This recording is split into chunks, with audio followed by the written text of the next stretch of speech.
Lo más importante es si alguien de la sala tiene una pregunta. Es decir, nosotros, moderadores, está muy bien, pero lo interesante es que alguno de vosotros pueda empezar la discusión y pueda empezar a dar juego. ¿Cómo lo veis? Venga, ahí estamos. ¿Tenemos micro? Sí, ¿no? Perfecto. Nada, yo como a Pablo le va la marcha, quería hacerle una pregunta. O sea, nosotros hemos visto que con el robot el acero unicompartimental es, es el game changer, que dicen. Entonces surgió el otro día en una conversación de varios traumatólogos en la mesa, ¿tú es justificable seguir haciéndolas manual? Es decir, en una comunidad como esta, que hay hospitales que disponen del robot y hospitales que no disponen, lo cual es una desigualdad para los pacientes y esos hospitales, partamos de eso. ¿Crees justificable que se sigan haciendo manuales? A ver, yo creo que el año pasado, no sé si fue Quique, que también está por aquí, ¿verdad, Quique? Que decías que habías puesto una diapositiva que a mí me hace mucha gracia porque decíamos siempre que éramos, ¿cómo era? Éramos creyentes, ¿no? Pero no éramos practicantes, ¿no? Y el robot nos llevó a ser a todos creyentes y practicantes otra vez, ¿no?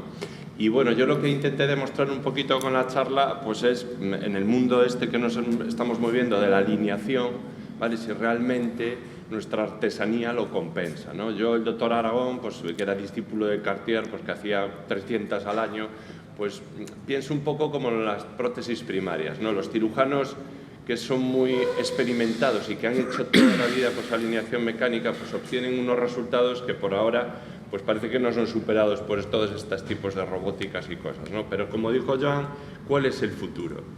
Bueno, depende mucho del hospital si tú también tienes los recursos o no tienes los recursos, ¿no?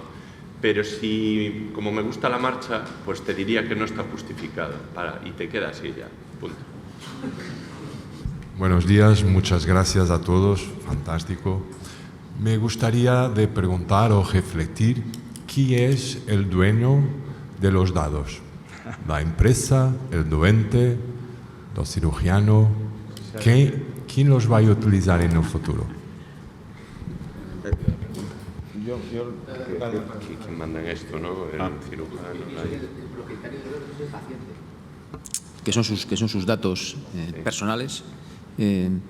Y este es motivo de discusión si le pertenecen al paciente, al hospital o a la compañía. Lo cierto es que las únicas personas capaces de desencriptar esos datos es la propia compañía. Nosotros no tenemos acceso a esos datos, pero es un tema probablemente de mucho valor estratégico, el control de esos datos. Al hilo de esto, Paco, a mí hay una cosa que me preocupa mucho. La robótica y la nueva tecnología es algo que, como he dicho, nos puede servir mucho para recoger datos, para coleccionar datos, para tener bases, para tener un modelo predictivo.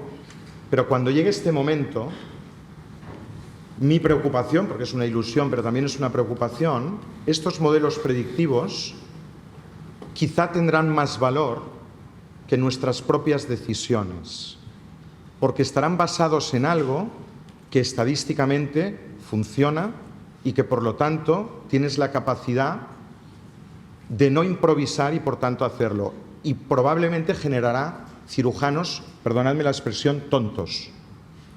Dame tu opinión, Paco, de esto, porque hablando de nuevas tecnologías yo creo que hay que hablar de este tema. Yo estoy absolutamente convencido de que eso va a ser tal y como lo estás contando y que el futuro de la cirugía robótica pasará por el análisis cinemático en tiempo real y que la planificación se va a modificar automáticamente por el robot en el momento en el que tú hagas el registro de la tensión de los ligamentos, y eso convertirá la cirugía en mucho más rápida y mucho más personalizada. Pues ahora, eso tendrás que justificar muy bien si no lo haces y tienes un problema. Probablemente en España no. Quiero pensar en el mercado americano, por ejemplo.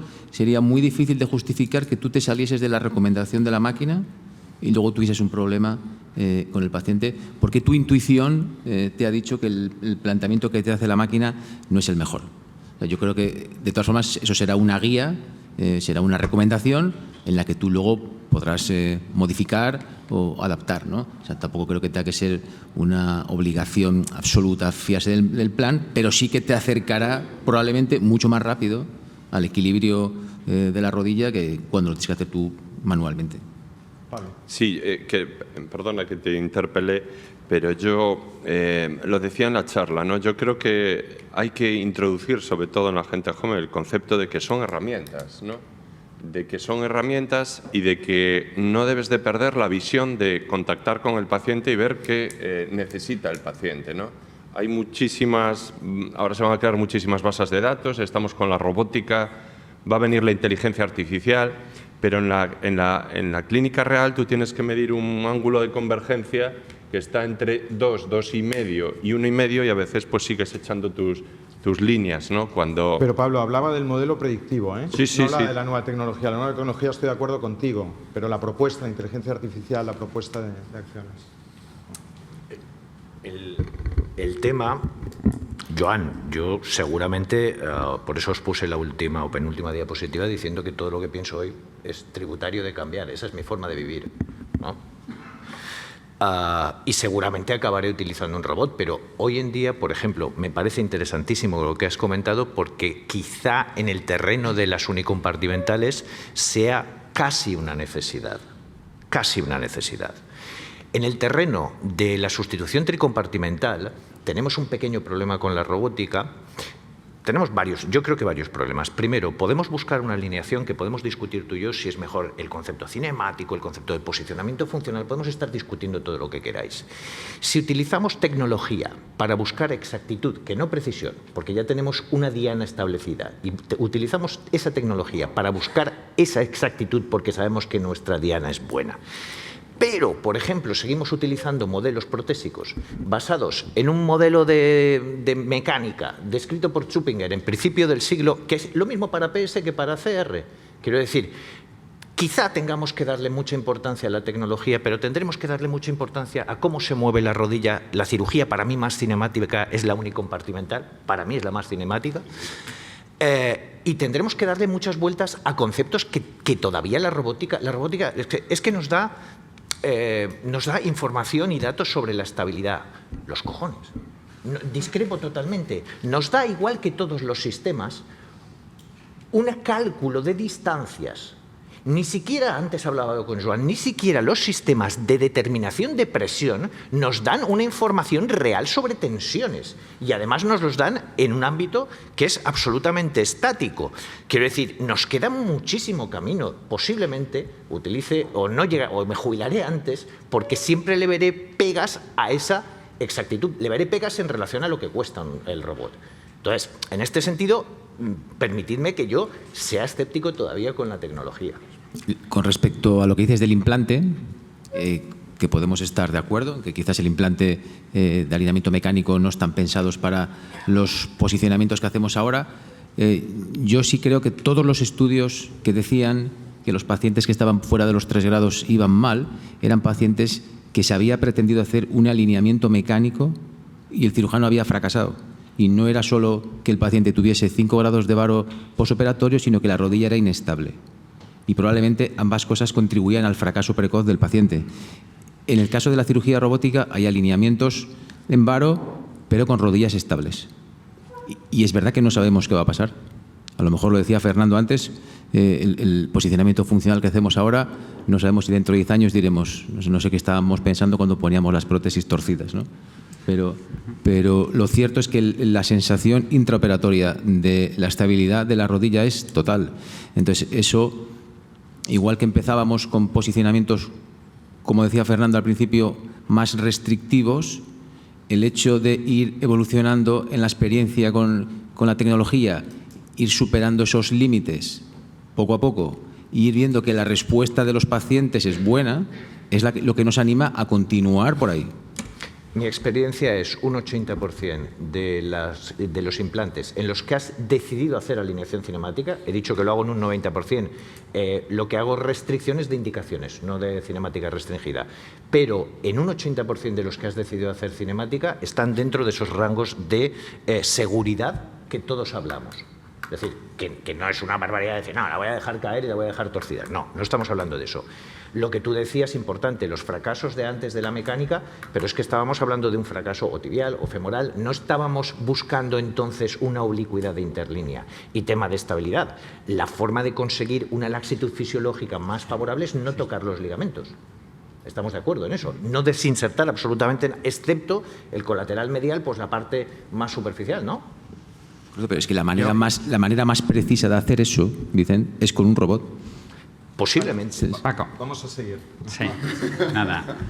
Yo os voy a hacer una pregunta tanto a Alejandro como a Pablo, que es ¿qué hacemos hoy con el paciente con enfermedad unicompartimental menor de 55 años? ¿Cuál es la decisión que vamos a tomar?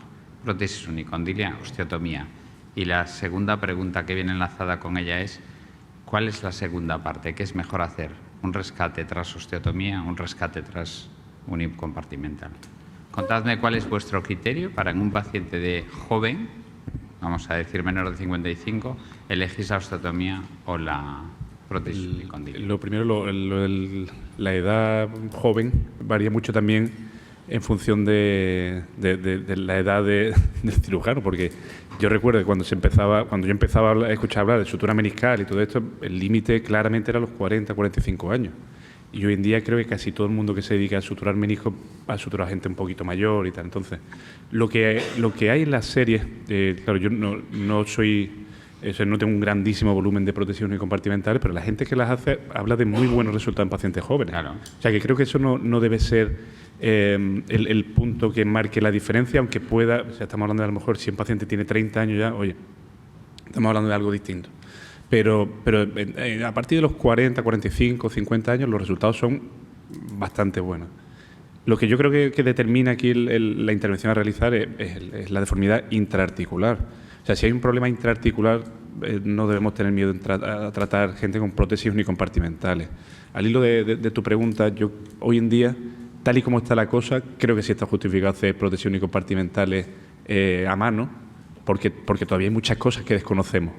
Entonces, y porque todavía no está tan extendida la tecnología. Entonces, ¿funcionan las prótesis unicompartimentales? Pues que funcionan muy bien. Ahora, estamos afinando, queremos rebajar la tasa de fracaso, todo esto de acuerdo, pero hay gente que tiene que esperar 2, 3, 4 años para ponerse una prótesis unicompartimental. Entonces, quizás sea preferible plantearse algo digamos, más... no te voy a decir andar por casa, porque ¿verdad? Creo que no es una cirugía de andar por casa, pero creo que es una buena solución en general en un momento adecuado, antes que esperar muchísimos años para tener la solución perfecta que todavía no está. Entonces yo sí creo que está justificado hacer prótesis unicompartimentales a mano. También estoy sesgado porque yo no tengo el material, pero para a lo mejor poder orientar esto debemos hacer centros de referencia y eso no existe en este país, por desgracia.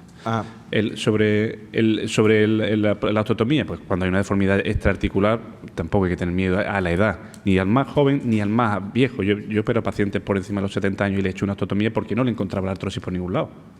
Entonces, ¿cómo le pongo una prótesis a un tío que no tiene artrosis? Yo creo creo que no debe ser un problema esto de la edad. Al hilo de esto, cuando hablamos de la indicación de una osteotomía o de una prótesis unicompartimental, ahora estamos preparando un consenso en la ESCA para valorar la unimedial, cuáles son las indicaciones, pero hay un punto de mucho debate que es el grado de artrosis de la rodilla. Es decir, si yo tengo un ALBAC 3-4 está muy claro que tengo que poner una uni. Lo tengo claro.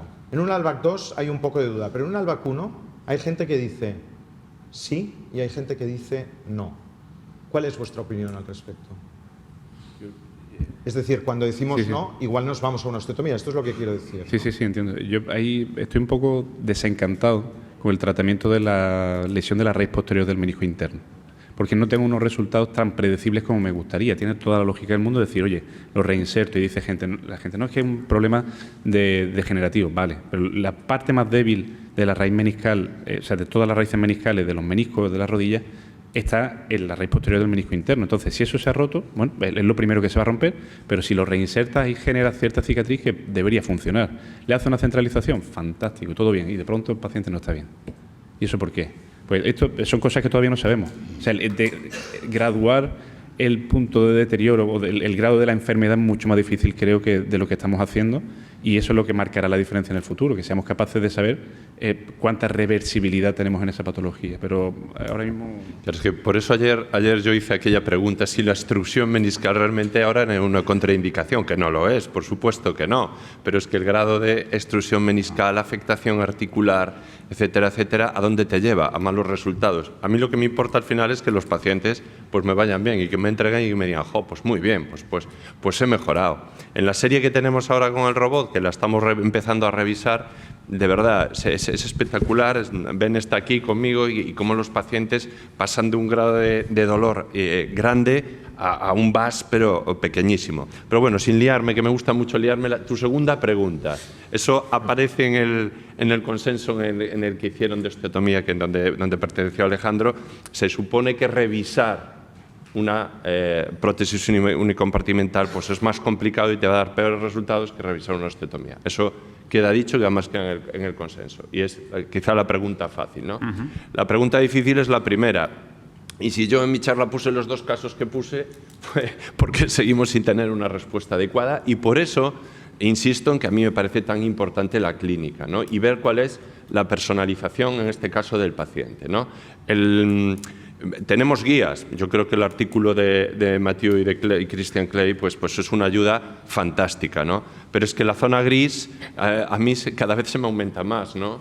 Porque además la demanda del paciente pues es muy grande. Y si estuvisteis ayer en las charlas y veis aquí a los suturadores de menisco, pues ya ni te digo, ¿no? Porque yo creo que estamos en una época, ayer no lo hablamos, pero claro, ya save the meniscus, vamos a salvar todos los meniscos, ¿no? Venga, y luego te vienen a las raíces posteriores de la señora que decía ayer, no sé quién era, y resulta que joder, que me va mal, que a ver, pero ¿qué pasa? Entonces nos queda la uni.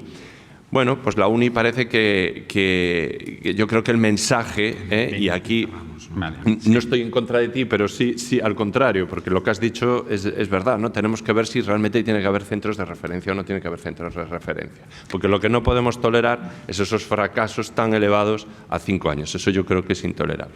Vamos con la última pregunta. Beni. Bueno, yo os voy a hacer una pregunta que algunos que, bueno, muchos de los que me conocéis creo que ya me la habéis escuchado muchas veces, o alguna vez al menos, que es que aquí además que tenemos un foro que somos cirujanos de prótesis, muchos de nosotros, pero también muchos de nosotros, de los que estamos aquí, hacemos también vamos a llamarle la parte deportiva, la parte artroscópica, y a mí me da la sensación de que cuando hablamos de rodilla, depende cuando estás en un foro en que estás hablando de medicina deportiva, parece que estamos hablando de una articulación, y cuando estamos hablando de medicina protésica estamos hablando de otra. Cuando hablamos de medicina deportiva no admitimos nunca una rodilla en varo. Comentaba ayer Alejandro, si tengo una raíz meniscal, lo primero que tengo que conseguir es una rodilla normoalineada. Sin embargo, cuando hacemos cirugía de prótesis, lo que vamos a decir, no, vamos a respetar el morfotipo. Entonces, a mí me genera mucha confusión. Y de ahí un poco lo que hablaba ayer con Vicente por la noche ya, cuando estábamos tomando una copa, que a mí me genera bastante inquietud el que no tengo claro cuál es el camino que tenemos que llevar. Porque, a su vez, lo que me da la sensación es que lo que nos está diciendo que efectivamente el diseño de la prótesis es importante, pero es que a lo mejor tampoco vamos a conseguir nunca reproducir una articulación a la que le estamos quitando el pivote central. Entonces no sé hasta qué punto intentar remedar la biomecánica de la rodilla con un hierro que no tiene los ligamentos es el futuro. Y ahora que es una cosa que con Pablo lo hemos hablado, bueno, ahora con esta de la robótica muchas veces, es si el futuro no va a ser empezar a poner trocitos de prótesis, una unimedial, una unilateral y a lo mejor una femoropatelar para que la gente tenga ese grado de satisfacción importante. Pero bueno, la pregunta al final era, ahora que estamos un poco, vamos, mi idea, además al hacer esta mesa fue ¿cómo casamos en la misma patología, empezar haciendo una osteotomía para después ya darnos un salto a todo lo contrario? ¿Qué hacemos con el paciente que le hicimos una osteotomía? ¿Ya respetamos el que ya no tiene el morfotipo o volvemos al morfotipo que creíamos que tenía previamente? Ahí lo dejo. Te lo comenté anoche y lo he comentado en público varias ocasiones. Para mí, indico, desde que me metí en el mundo de la alineación cinemática, indico muchas menos osteotomías. Muchísimas menos, porque me estoy cerrando la puerta de la constitucionalidad. Es que es la osteotomía algo cinemático. Eso te lo he preguntado yo veces. ¿Es la osteotomía algo cinemático? Y bueno, yo aprovecho ahora, Vicent, que estás aquí. Te iba a hacer la pregunta en privado, te la hago ahora, ¿no? Porque los cinemáticos sois medial pivot dependientes. Sí. Sí, y yo a veces lo hablaba con Fernando, yo creo que te comenté que yo creo que para unos pacientes la medial pivot es una opción fantástica, pero para otros pacientes pues no lo tengo muy claro. Entonces, quería que nos dejaseis un poco claro, Vicent, porque usas pues, la mayoría de las veces la medial pivot. A ver, el concepto medial pivot. Sí, somos medial pivot dependientes porque yo creo que no tenemos o no hemos tenido la cultura de formarnos en las que respetan los dos cruzados. ¿Vale? Las B-Cruciate Retaining han tenido muy poco predicamento, se han utilizado, son técnicamente muy complejas, igual con la robótica son más fáciles de implantar, y luego porque tenemos muchos casos en los que ese pivote central está muerto. Entras en la rodilla, el cruzado anterior ha desaparecido. En su día, hace muchísimos años, de Joe Padre decía que si tú entrabas en la rodilla y el cruzado anterior estaba roto, el posterior no funcionaba bien porque estaba con unas solicitaciones mecánicas que no podía aguantar. ¿Por qué utilizamos la medial pivot? Porque recrea de forma más natural, más fisiológica, el movimiento de la rodilla. El rollback que se produce solamente en el compartimento lateral, si no utilizamos una prótesis con estabilidad medial y con libertad de movimiento en el compartimento lateral, no vamos a recrear. Entonces, lo que no tiene sentido es buscar una posicionamiento, alineación, como queráis, dejar la prótesis colocada buscando un concepto fisiológico y utilizar una prótesis que no se mueve para nada fisiológica. Entonces, por este motivo. Bueno, muchas gracias. Yo creo que tenemos que cerrar la sesión. Gracias a todos los ponentes. Creo que ha sido tremendamente interesante y ahora nos toca un ratito de descanso.